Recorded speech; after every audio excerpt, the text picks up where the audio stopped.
ಬಲ್ಲವರು, ತಿಳಿದವರು, ತತ್ವಜ್ಞಾನಿಗಳು ಹೇಳ್ತಿದ್ರು, ಜೀವನ ಇದು ಒಂದು ಸಾಗರ, ಒಂದು ನದಿ ಅಂತ ಹೇಳಿದರು. ಈ ನದಿ ಎಂಬ ಸಂಸಾರ ಸಾಗರದಿಂದ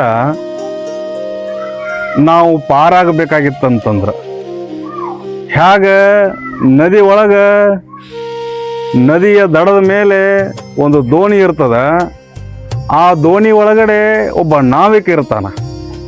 ಹೇಗ ಆ ನಾವಿಕ ಆ ದೋಣಿಯ ಸಹಾಯದಿಂದ ಆ ಪ್ರಯಾಣಿಕರನ್ನ ಇನ್ನೊಂದು ದಡಕ್ಕೆ ಹೇಗೆ ಸುರಕ್ಷಿತವಾಗಿ ಮುಟ್ಟಿಸ್ತಾನೋ, ಅದರಂತೆಯೇ ಈ ಜೀವನವೆಂಬ ಸಂಸಾರವೆಂಬ ನೌಕೆಯನ್ನು ದಾಟಬೇಕಾಗಿತ್ತಂತಂದ್ರೆ ಗುರು ಎಂಬ ಒಬ್ಬ ಶ್ರೇಷ್ಠ ತತ್ವಜ್ಞಾನಿ ಬೇಕಾಗ್ತದೆ. ನದಿಯನ್ನು ದಾಟಬೇಕಾದ್ರೆ ನಾವಿಕ ಬೇಕು, ಈ ಸಂಸಾರವೆಂಬ ಜೀವನವನ್ನು ದಾಟಬೇಕಾಗಿತ್ತಂತಂದ್ರೆ ಶ್ರೇಷ್ಠ ಸದ್ಗುರು ಬೇಕು. ಶ್ರೇಷ್ಠ ಸದ್ಗುರು ನಮ್ಮನ್ನ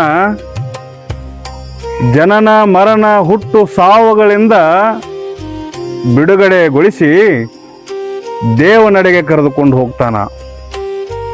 ಹಾಗೆಯೇ ಗುರು ಬ್ರಹ್ಮನಾದ, ಗುರು ವಿಷ್ಣು ಆದ, ಗುರು ಮಹೇಶ್ವರನಾದ, ಗುರು ಸದ್ಗುರು ರಾಮಲಿಂಗನಾದ.